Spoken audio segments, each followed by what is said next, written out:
Quando eu comecei no budismo, no fim dos anos 90, esse documentário do Arnaud Desjardins, ele era muito famoso, mas ele era muito difícil de conseguir, né? Depois, quando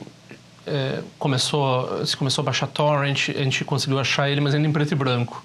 E agora, no YouTube, a gente acha ele colorido e ninguém reclama que está no YouTube, tem direito autoral. Eu estou botando no meu canal, estou fazendo uma dublagem muito vagabunda, muito mal feita do comentário do inglês excelente dessa pessoa que fez a versão em inglês do filme do Desjardins, que é um francês, né? E esse é um filme muito importante para o budismo, pro budismo tibetano, porque aparecem todos os grandes mestres que se exilaram na Índia, na época logo posterior a esse exílio, né? Então a gente vê do John Rinpoche, a gente vê o Dalai Lama, a gente vê o Karmapa, a gente vê o Sakya Trinze, a gente vê o Chatral Rinpoche, né? No segunda parte a gente vai ver o Jigpo Chense Rinpoche também. Eu estou fazendo, essa é só a primeira parte agora.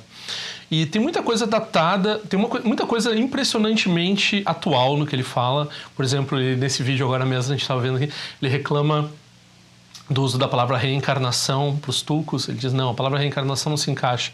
Por outro lado, ele usa essa coisa de chapéu vermelho, chapéu amarelo, que é uma coisa que não tem precedente dentro do Tibete, né? E alguns comentários dele sobre tradições e algumas coisas que ele fala são fora de... não servem hoje em dia, né? Alguma coisa eu consegui comentar no meio, outras coisas eu deixei como estava. Parece que ele mesmo pediu para não atualizar esse... Então, quem quiser ver não atualizado, ainda mais não atualizado do que do jeito que eu fiz, vai assistir lá em inglês ou em francês e daí pega a versão como o diretor quis, né? O diretor não era um praticante do budismo tibetano, mas se pode dizer que ele é o responsável pelo Maciej Ricard ser um praticante, várias pessoas na Europa, né? E nos Estados Unidos também. E se hoje o budismo é tão forte, o budismo tibetano é tão forte na França, com certeza também por causa do trabalho dele. E, de fato, por exemplo, na França, a Igreja Universal, aqui brasileira, ela não recebe nenhuma acreditação, não pode entrar na França. Enquanto que o budismo tibetano tem uma acreditação completa dentro da França desde o início, por causa do trabalho antropológico, também por causa da fama que os tibetanos ganharam com documentários como esse, né?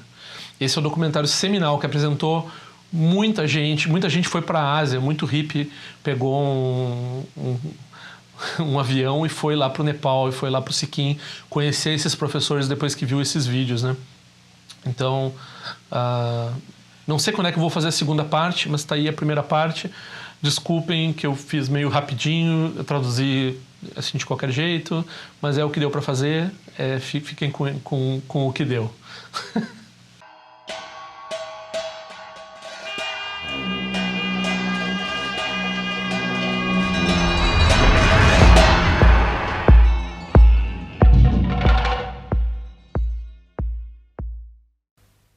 A mensagem dos tibetanos.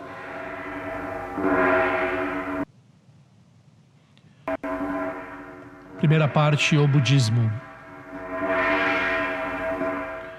Um filme de Arnaud Desjardins com a colaboração de Sonante Kazi. Sonante Kazi era o tradutor principal dessa época, né, que sabia inglês.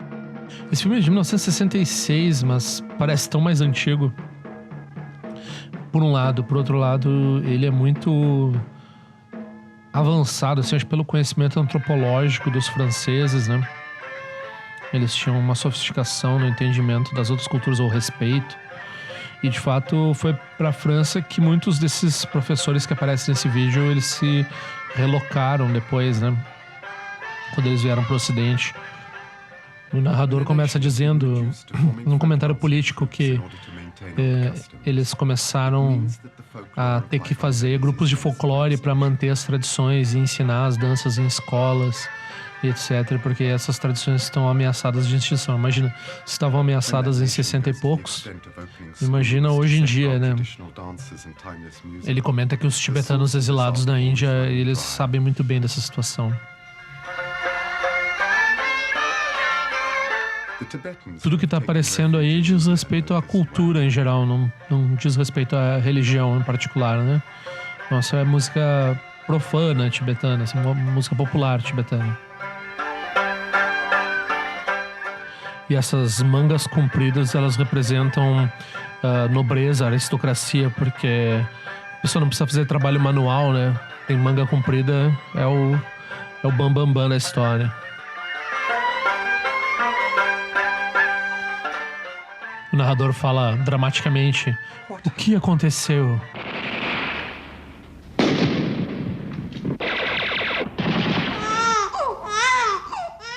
Desde a derrota previsível da revolução dos tibetanos contra a administração chinesa, e se deparando com as medidas particularmente antirreligiosas que se seguiram, cerca de 70 mil tibetanos tomaram refúgio no território indiano.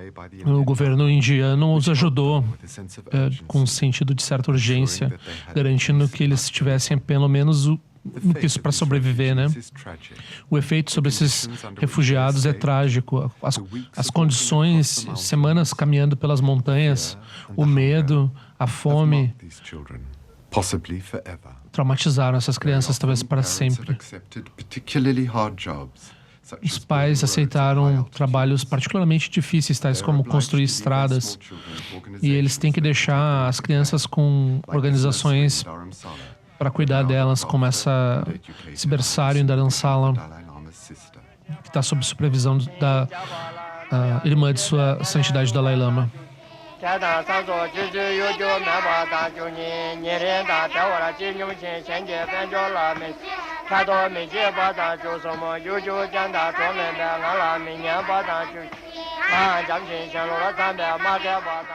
Muitas tormas no altar, muitas lamparinas, né? Um altar bastante repleto de oferendas.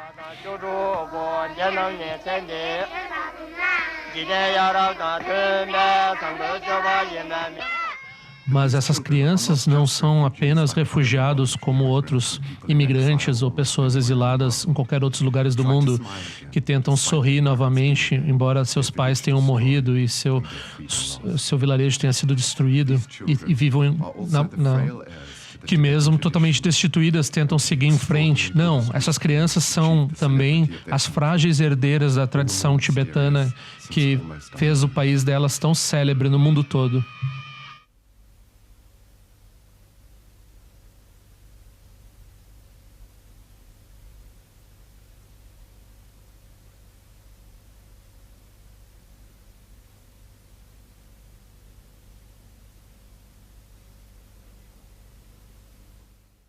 Esse vídeo não é qualquer coisa. As coisas que ele mostra, do jeito... É muita sensibilidade do Desjardins. O mundo fica todo eriçado quando as relíquias arquitetônicas de civilizações passadas, de milhares de anos atrás, podem ser perdidas. E todos os jornais falam sobre as grandes quantias de dinheiro que são dadas para proteger os templos egípcios, por exemplo. Parece que estamos menos preocupados com a destruição de uma cultura em frente a nossos próprios olhos. Alguma coisa sobreviverá da tradição tibetana com seu extraordinário budismo tântrico, que nem a celebridade mundial de alguns lamas tibetanos com relação a yoga, poderes mágicos ou ocultismo, e nem o sucesso comercial de alguns livros sensacionalistas permitem com que esses sustentem os verdadeiros mestres espirituais que agora se assentaram nas escarpas dos Himalaias e no Sikkim, para reacender a chama agora tão fraca que já brilhou tão forte por tanto tempo nos platôs. Os instrumentos compridos são os Dungshen e esses menorzinhos são da família do oboé, são os Jalin. Aqui no Brasil, pela bondade do Shagdu Rinpoche, a gente faz prática com esses instrumentos tradicionais. Esses chapéus, eles têm origem romana. Até 1959, os poucos filmes e fotos, primeiro feitos no Sikkim e em Darjeeling, nos revelaram um mundo surpreendente.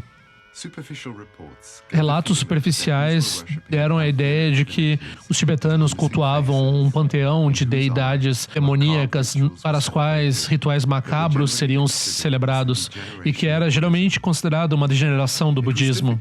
Era difícil para os europeus, principalmente para os missionários cristãos, descobrir a sabedoria por trás dos símbolos dessas exibições aparentemente grotescas. O que é esse tal de lamaísmo, já que esse é o nome que foi dado pelos ocidentais à religião tibetana? Antes do budismo, e então depois paralelo ao budismo, outros tipos de culto, tais como o xamanismo e a bruxaria, sempre existiram no Tibete. A principal e mais velha dessas religiões é o Bon, o Bonpo. Foi em detrimento da religião do Bonpo que o budismo se tornou estabelecido e declarado como religião do Estado. O budismo tibetano é uma coisa, o Bon é outra coisa. E, acima de tudo, a bruxaria, outra coisa. É importante não confundir. Como seus compatriotas budistas, alguns feiticeiros e xamãs também fugiram do seu país nos últimos anos para encontrar segurança no Butão ou no Sikkim. Nyagantok, um siquimês muito rico, chamou um curandeiro ocultista para cuidar de sua esposa doente. Ele entrou em transe e revelou para o homem próspero que seria necessário sacrificar um bode em troca pela saúde de sua esposa. Os aparatos e instrumentos usados por esses feiticeiros parecem aqueles da tradição Nyingma. Observadores apressados facilmente se equivocam e, é claro, os budistas tibetanos não apreciam esse tipo de confusão.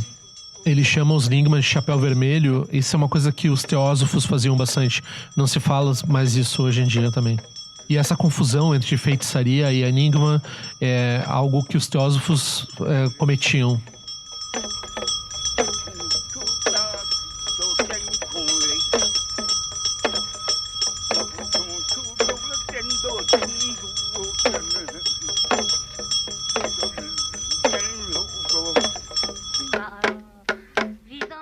E também no Sikkim, essa senhora idosa é um oráculo. Em alguns momentos, nem sempre, ela também entra em transe e enquanto ela está nesse estado, ela pode prever o futuro próximo daqueles que a consultam. Essa garota aqui descobre dela o que ela pode esperar nos próximos meses e recebe conselho com relação à atitude que ela deve tomar de acordo com isso. Além disso, a instituição budista tradicional também reconhece os oráculos, sejam eles homens ou mulheres. Mas assim, o reconhecimento e a demanda por os seus serviços tem uma regulação muito estrita.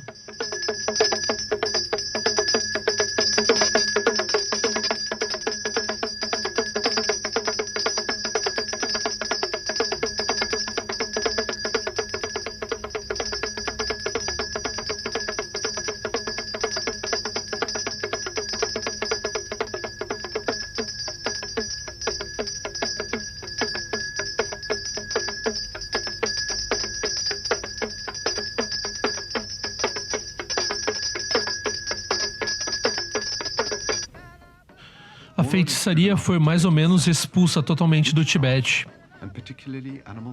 Em particular, o sacrifício de animais, mas eles continuaram nos países fronteiriços como o Nepal, o Butão e o Sikkim. Esse nepalês é um xamã. Ele também vive perto de Gantok. Eu preciso admitir que mesmo alguns budistas no Sikkim não hesitam de chamar ele se alguém fica doente na família.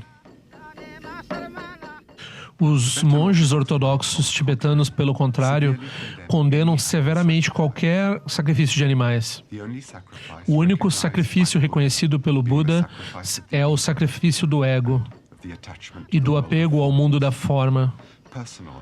Um sacrifício interno e pessoal, não de bodes ou galinhas. Mais precisamente, apego ao eu e apego à forma, não forma e o reino do desejo, né?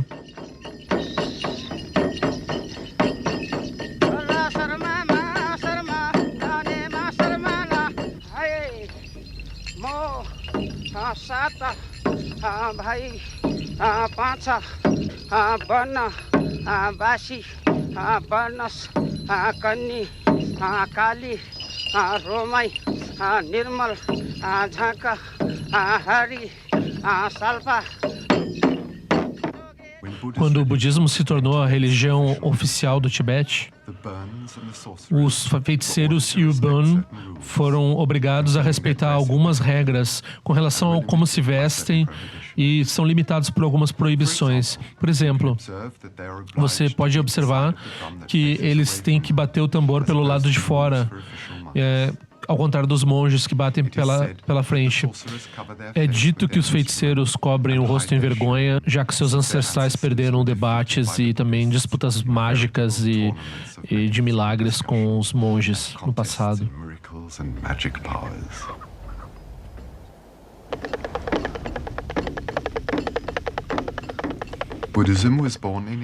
O budismo nasceu na Índia, aos pés da famosa árvore Bodhi, onde 500 anos antes do nascimento de Cristo, o Buda Gautama atingiu o despertar, a iluminação e a perfeição. 12 séculos depois, o budismo se expandiu e tocou os vastos platôs do Tibete.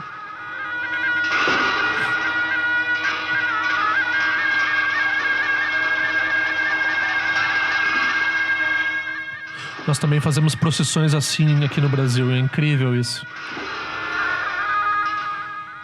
Claro, essa daí tá um pouco mais suntuosa do que as que nós conseguimos fazer aqui, né? Mas é isso aí, basicamente.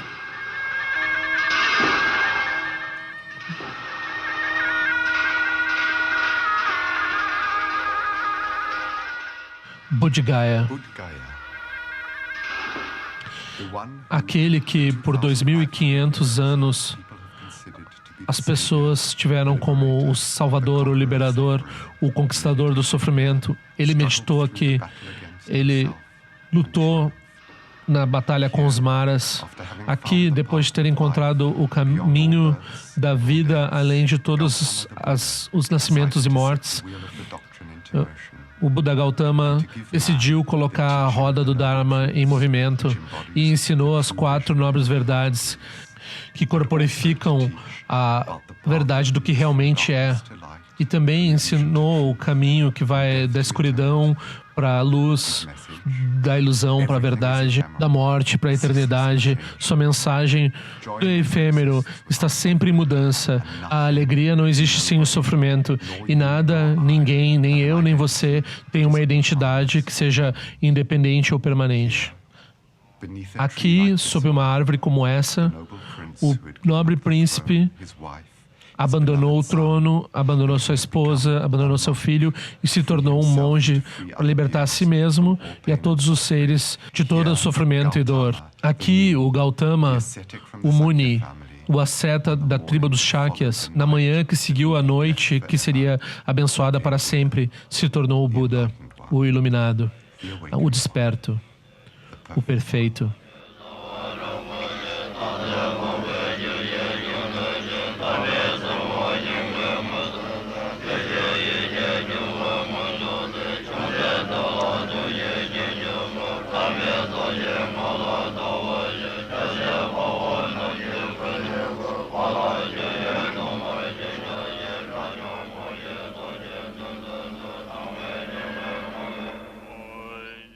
Além dos 2 mestres do Dalai Lama, para além desses 2 importantes dignatários do séquito dos chapéus amarelos Céus Gelugpa, essas prostrações e oferendas são também dirigidas ao corpo atemporal do Buda. São símbolos da única verdadeira oferenda, a oferenda de si próprio.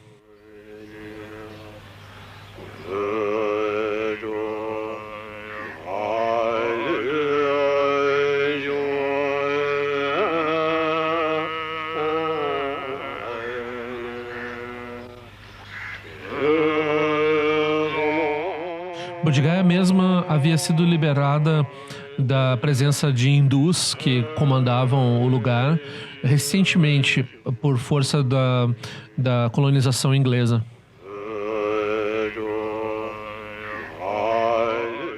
É muito importante para os budistas peregrinar para esse lugar e fazer prostrações para esse lugar. É um lugar onde o Buda se iluminou.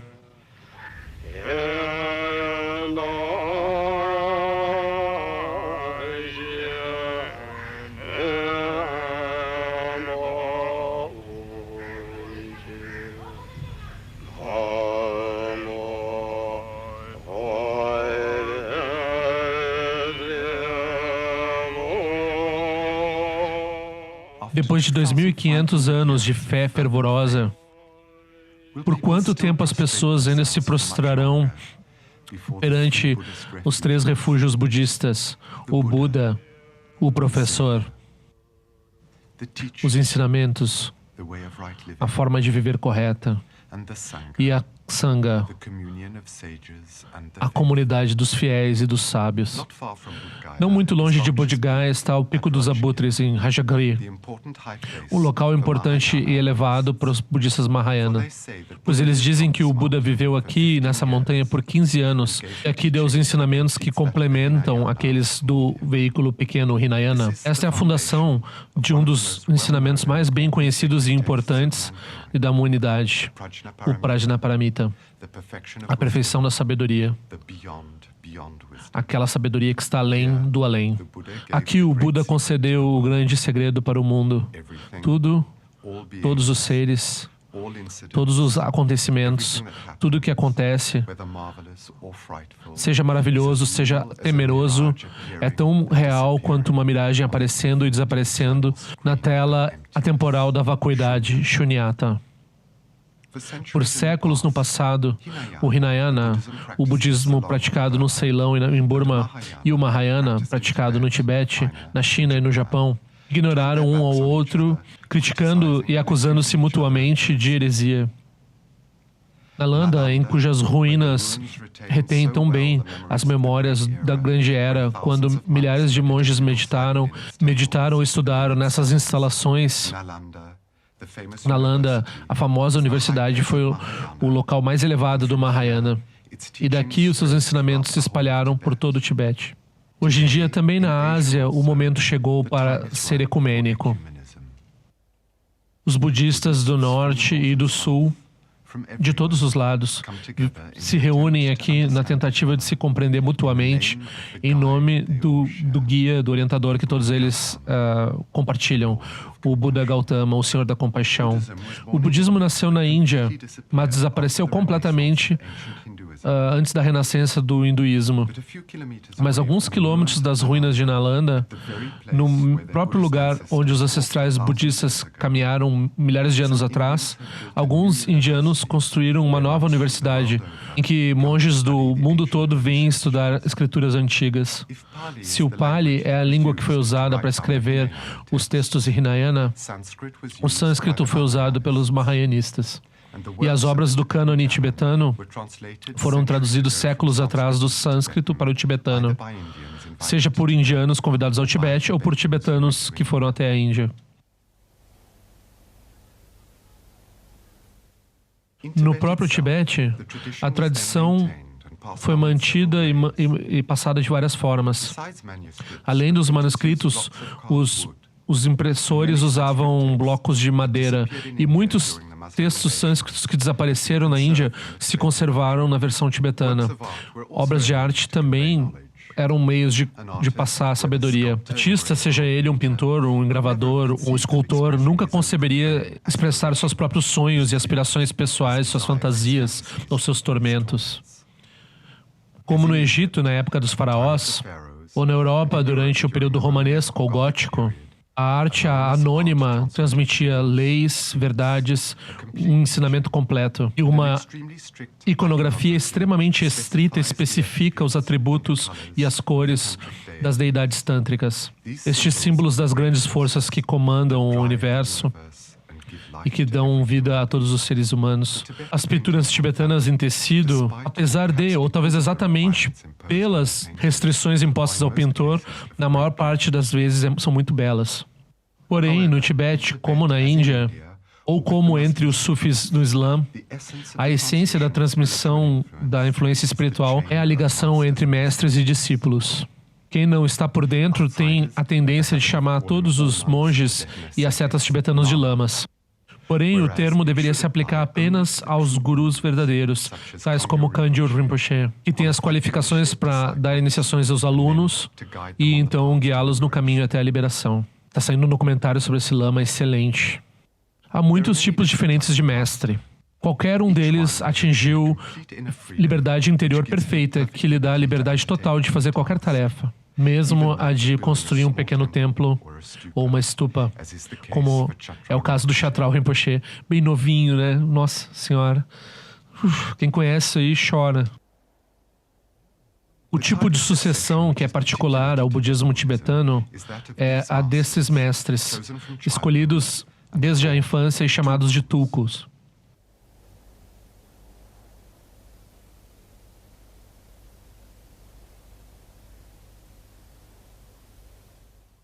É por isso que, conduzidos por Kalu Rinpoche, esses monges estão realizando essa cerimônia perante essa criança, que é o Tai Situ Rinpoche, uma cerimônia que é comum a todas as formas de budismo, a cerimônia de confessar as quebras de regulamentos monásticos. Eles o fazem com a certeza completa de que se prostram perante a continuação de um mestre que surgiu pela primeira vez na Terra muitos anos ou séculos atrás. A palavra inglesa reencarnação é uma tradução um tanto inadequada para a noção budista de um predecessor e um sucessor. Imaginem que na morte de São Bernardo de Clairvaux ou de São Francisco de Assis, monges cistercenses ou franciscanos buscassem e reconhecessem em outro ser humano as qualidades que personificam os fundadores de suas ordens. Assim, a sabedoria de ação de São Bernardo ou a compaixão infinita de São Francisco se perpetuariam até os dias de hoje por gerações de reencarnações. Mas nem todos os monges jovens são tulkus. E muitos tibetanos, que não foram reconhecidos como lamas numa idade muito jovem, se juntam a mosteiros na juventude. Para ser franco, alguns estão lá apenas para encher as salas durante os serviços. Outros, por outro lado, estudam os textos, os mantras, gestos rituais ou mudras e praticam incessantemente a autodisciplina e a meditação. Cá entre nós, esses mudras aí estão muito fraquinhos, assim, tipo... Quem já viu uma prática com uma pessoa que sabe fazer mudra mesmo, é diferente disso.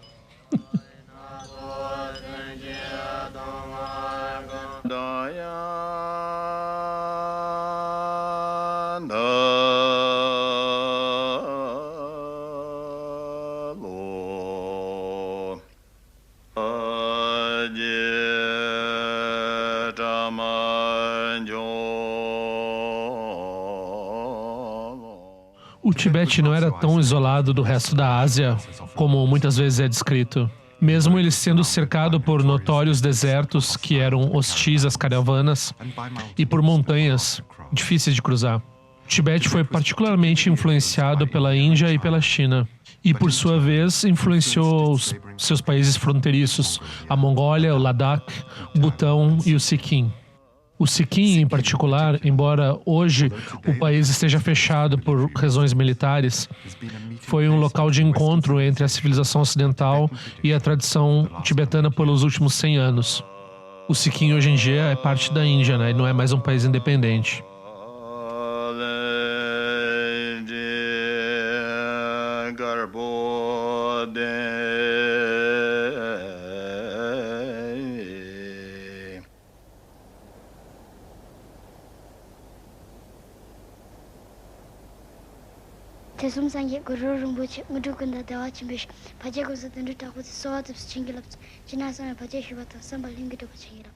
Então essa prece dissipando obstáculos no caminho, muita gente ouviu a primeira vez nesse documentário, né? A gente faz na tradição Nyingma sempre no final das nossas práticas.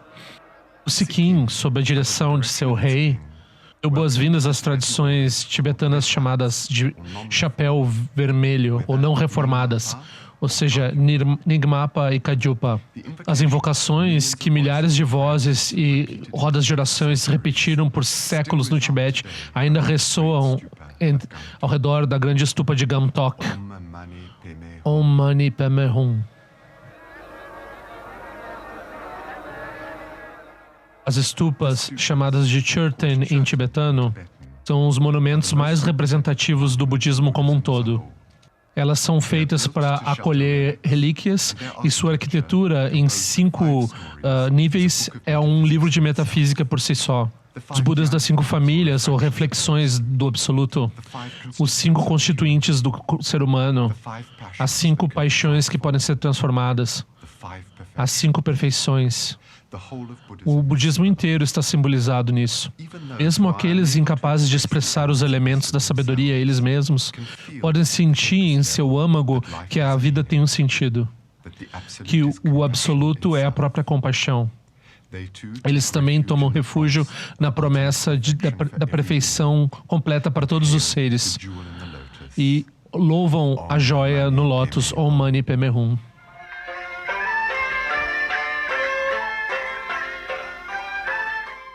Próximo ao antigo mosteiro em Rumtek, a 15 km de Gamtok, os discípulos e seguidores do grande mestre Karmapa estão construindo um templo exatamente nas mesmas linhas do templo tibetano. E eu aproveito essas imagens para prestar homenagem ao Sonam Kazi, que é o meu colaborador e intérprete. É um trabalho de fé para centenas de pessoas que vieram das montanhas trabalhar aqui, voluntariamente. Tibetanos, nepaleses, butaneses e siquimeses trabalham em fraternidade. Na Índia, apenas um templo foi completado pelos tibetanos, em Missouri, e ele foi decorado por artistas tibetanos. Mas próximo a Kalimpong, os Sherpas e amigos do Sherpa Tenzin, o primeiro homem a conquistar o Monte Everest, não superestimam sua força, sua fé, mas seus recursos materiais. Por falta de finanças, o templo permanece incompletado, como as ruínas de suas expectativas incompletas e sua esperança inquebrantável.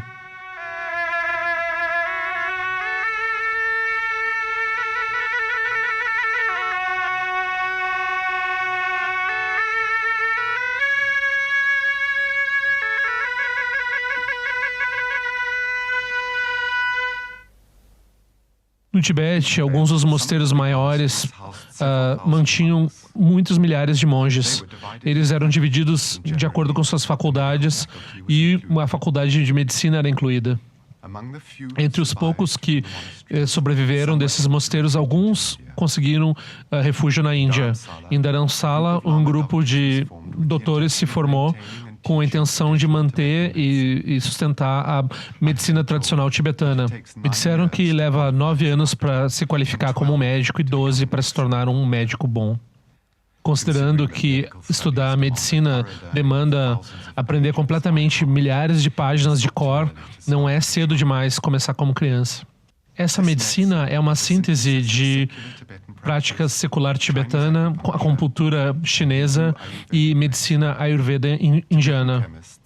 Os químicos tibetanos dizem que centenas de preparos são feitos de milhares de plantas e dão um tratamento basicamente baseado em plantas. Como nem todas essas plantas eram encontradas no Tibete, os tibetanos organizavam expedições de importação, particularmente para as escarpas indianas dos Himalaias. Os tibetanos não têm problema reconhecendo o sucesso da medicina atual. Mas um médico suíço estava tão convencido do sucesso da medicina tibetana que ele imediatamente começou a aprender tibetano para estudar com seus colegas de Lhasa. Claro, há um conflito entre as nossas especialidades farmacêuticas feitas miligrama a miligrama e a aproximação dos tibetanos. Mas depois de um ano de observação, esse médico suíço disse que não há dúvidas sobre as recuperações que os tibetanos obtêm. Eles têm ideias muito precisas sobre que pílulas, das centenas que eles possuem, não só para prescrever para doenças em particular, mas especialmente para pacientes em particular. Então, em minhas conversas com médicos em Dharamsala, me pareceu que eles se concentravam mais em tratar um ser humano como um todo do que tratar os sintomas de uma desordem orgânica. Além de um exame detalhado do olho, o diagnóstico sempre leva em conta o pulso, ou mais precisamente 2 jeitos de medir o pulso e observações das reações quando uma amostra de urina é batida, em particular a velocidade do aparecimento e desaparecimento da espuma que se forma. Aqui estão sendo feitas medidas com uma vareta, mas a finalidade não é localizar pontos de acupuntura, mas especificar precisamente as simetrias e assimetrias do corpo do paciente em relação às proporções de um tipo ideal. Da mesma forma que em hospitais europeus, o médico principal e seu assistente estão acompanhados por alunos durante as consultas. Eu não consegui verificar isso, mas resultados extraordinários foram atribuídos a um tipo de acupuntura tibetana em que essas medidas são também usadas.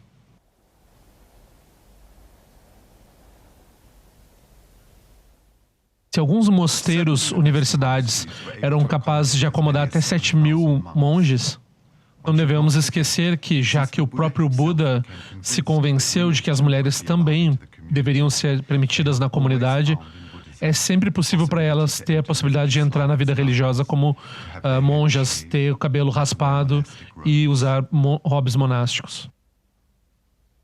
As dezenas de milhares de monjas no Tibete, apenas cerca de 100 sobreviveram e vieram até a Índia, mas continuam praticando yoga e meditação lá.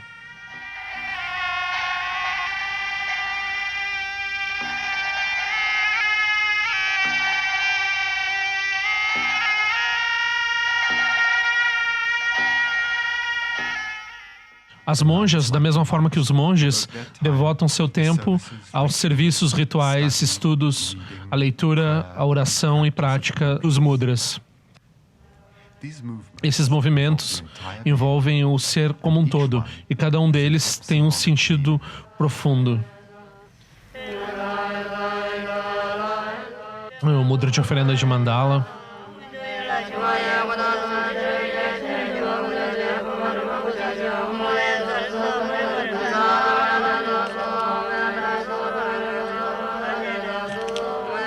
O mudra de oferenda de lamparina.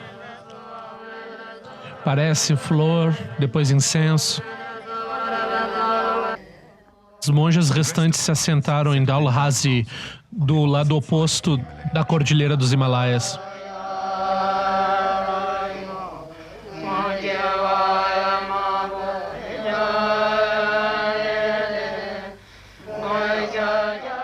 Antes de celebrar o ofício da fé budista, elas fazem uma procissão ao redor do bangalô, que é tanto sua casa quanto seu templo.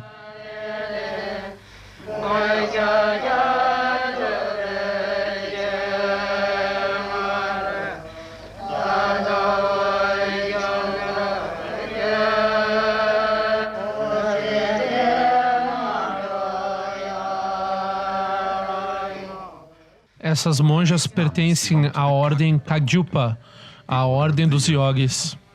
Foi fundada pelo famoso ascético Marpa e, acima de tudo, por Milarepa, famoso por suas obras de iniciação e poesia sublime. O encontro com o mundo tibetano revela a divisão do budismo tântrico em várias ordens. As 4 principais ordens agrupam quase todos os seguidores, tanto monges quanto eremitas. Os monges aqui são Nyingma. Esse nome significa os anciões. A sua ordem foi a primeira a ser fundada no Tibete. Hoje, na Índia, o seu guru mais venerado é esse homem, que, como muitos mongóis, não tem barba, que usa o cabelo com um coque, que é uma moda para homens tibetanos. Ele é um sábio, mas é casado. Ele é pai de família.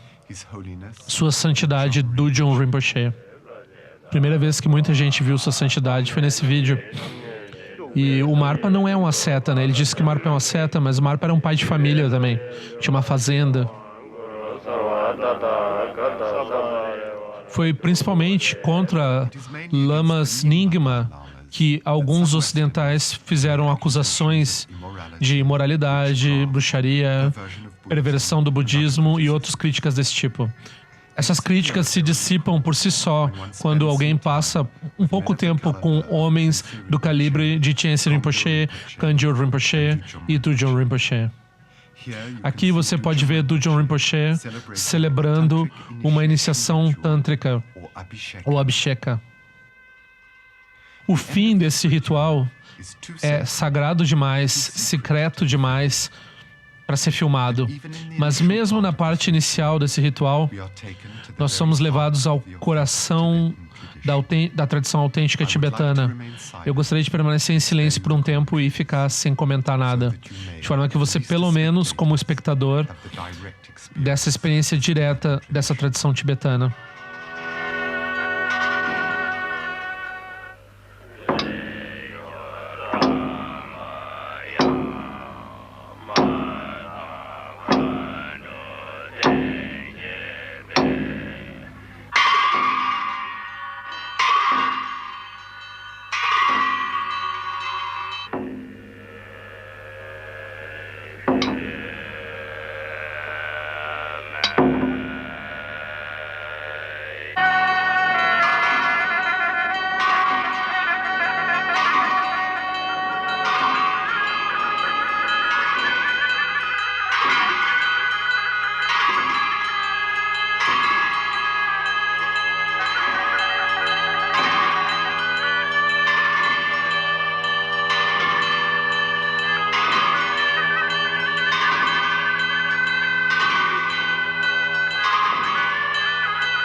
A ordem Sakya, literalmente, os monges do mosteiro de Sakya, foi historicamente a segunda a aparecer depois dos Nyingma. O seu líder hoje em dia é o Dakti Sakya Lama Trizin Rinpoche. Ele é um homem bem jovem e também não usa barba e usa seu cabelo atado atrás. Apesar de sua juventude, Trizin Rinpoche é dotado de alguns poderes parapsicológicos com que os ocidentais algumas vezes se maravilham com os lamas. Esses poderes, na verdade, têm importância secundária a uma vida genuína espiritual. Da mesma forma que o carisma miraculoso de alguns missionários cristãos é secundário à sua vida espiritual. A ordem Sakya é uma ordem não reformada como a Nyingma e a Kagyu. Por outro lado, os chapéu amarelo, os Geluk, que descenderam da reforma de Tsongkhapa, constituem a religião, a igreja oficial do Tibete, aquela a que o Dalai Lama e o Panchen Lama pertencem. Talvez se pudesse comparar o relacionamento entre os chapéus vermelhos e o chapéu amarelo ao relacionamento dos protestantes e católicos, como é hoje em dia. Embora haja algumas diferenças importantes e as diferenças de problemas ainda prevalecem, há muito respeito mútuo e há um desejo sincero para uma conexão mais próxima. Por outro lado, a distinção entre as ordens não reformadas continua semelhante à das ordens católicas, beneditino, franciscanos e dominicanos. A sua convicção é de que pertencem à mesma igreja, mas cada uma está apegada à sua tradição específica e a seus fundadores. A ordem dos Kagyupas, na qual a yoga tem um papel muito importante, é em si dividida entre Drupa Kagyu e Karma Kagyu. O chefe dos Karma Kagyu é Sua Santidade, o Gyalwa Karmapa. Ele vive no Sikkim e ele também é um tulku reconhecido durante a infância para ser o indisputável sucessor do outro Karmapa. Mesmo que ele tenha apenas 40 anos de idade, ele é talvez o mais famoso dos pontífices tibetanos depois do Dalai Lama. De todos os sábios que eu conheci, seja muçulmano, seja hindu, seja budista, ele é o sábio mais impressionante do qual eu já tive o privilégio de conhecer. Minha própria experiência de estar próximo a ele, a radiância de sua presença e o silêncio de sua força explicam a veneração e a dedicação que as pessoas têm por ele. A sua santidade Sakatrinzin está vivo ainda, né? O Karmapa está no próximo Karmapa, que é o 17º. Por trás da máscara hierática, compostura e força interna, todos esses sábios tibetanos transbordam de compaixão característica do budismo Mahayana. A sua vida religiosa começa com o voto de Bodhisattva, que é não dissociar a sua própria salvação da salvação de todos os outros seres que estão atados na ilusão de nascimento e morte. Mas a igreja tibetana mais familiar aos estrangeiros é talvez a dos chapéus amarelos, ou Gelugpa. Entre os muitos dignatários com os quais ela se orgulha, 2 são particularmente respeitados, os 2 mestres ou tutores que educam o Dalai Lama. O mais jovem dos 2, que é Abje Trijan Rinpoche, é um lama de excepcional reputação, distinção e inteligência. A forma com que esse monge expressa sua devoção ao consultar ele sobre um problema difícil com relação à sua vida espiritual não é um sinal de civilidade, mas um sinal da etiqueta refinada que esses humildes tibetanos têm perante os príncipes de sua igreja. Aqueles que são discípulos não só recebem respostas iluminadoras das questões vitais que eles fazem, mas também a transmissão de uma força, uma energia que não pode ser comparada a nenhuma outra experiência. Eles sabem que o fervor do discípulo não é nem temor, nem apenas obediência, mas amor e gratidão. Eles também sabem que todos os gestos que são feitos na presença de um mestre é um ritual. Ou qualquer alimento comido junto com o mestre é um sacramento. E esse silêncio compartilhado com o mestre é uma comunhão com a verdade daquilo que é. O mais velho dos instrutores do Dalai Lama, que é Abje Ling Rinpoche, é o exemplo vivo desses metafísicos Gelugpas, cuja maestria perfeita dos ensinamentos Prajnaparamita e de vários tantras os preparam vagarosamente a atingir o ápice da meditação sem forma, não dualista, além de todas as imagens e representações.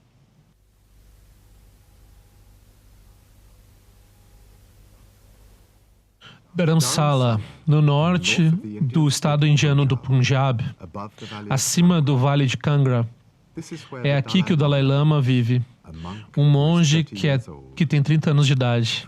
Devido a seu título, o Dalai Lama já era famoso muito tempo antes de tomar refúgio na Índia em 1959. Aqui ele se tornou acessível aos seus admiradores, aos curiosos, aos eruditos e aos experts.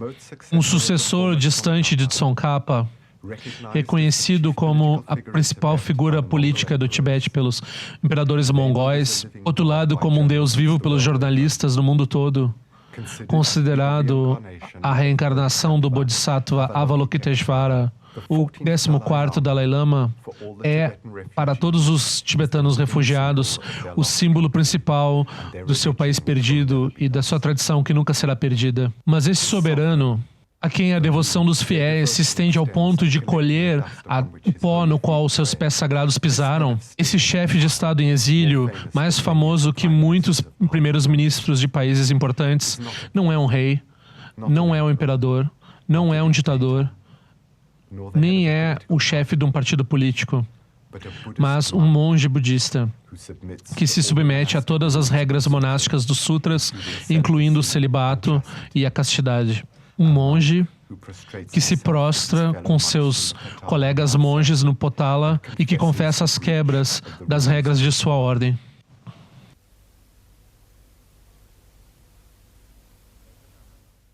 Embora o Dalai Lama seja muito erudito, como foram o quinto e o sétimo Dalai Lama antes dele, ele não é apenas um mestre de transmitir ensinamentos iniciáticos a um punhado de discípulos. Para os tibetanos, ele é mais do que isso, muito mais. Ele é o protetor precioso de seu povo, o Buda da compaixão, encarnado na Terra para confortar e servir a humanidade.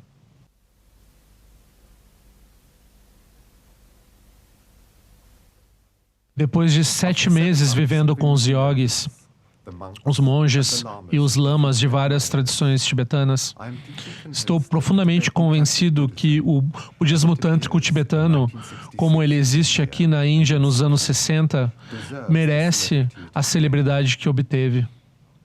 Porém, poucos livros, mesmo aqueles escritos pelos melhores especialistas, foram capazes de mostrar por quê.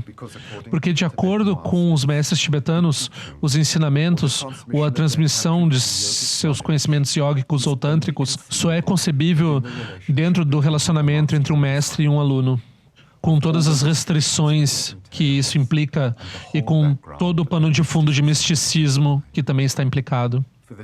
Para os tibetanos, a busca espiritual e o desejo ardente pela transformação pessoal são as qualidades que nos dão direito a receber esses ensinamentos elevados. Por outro lado, a dita pesquisa científica objetiva ou curiosidade intelectual, mesmo que seja muito respeitosa, não permitem isso. Os monges refugiados tibetanos têm um sentido agudo de dignidade. Detestam esmolar, detestam se vender ou vender a sua herança espiritual. Seu mantra, os sons simbólicos e as mandalas, símbolos sagrados visuais, não podem ser entregues indiscriminadamente. Eles não venderão seus exercícios iógicos no mercado apenas para obter apoio financeiro. A proteção do legado espiritual parece ser a maior preocupação do Dalai Lama, esse soberano exilado, esse monge que está orando.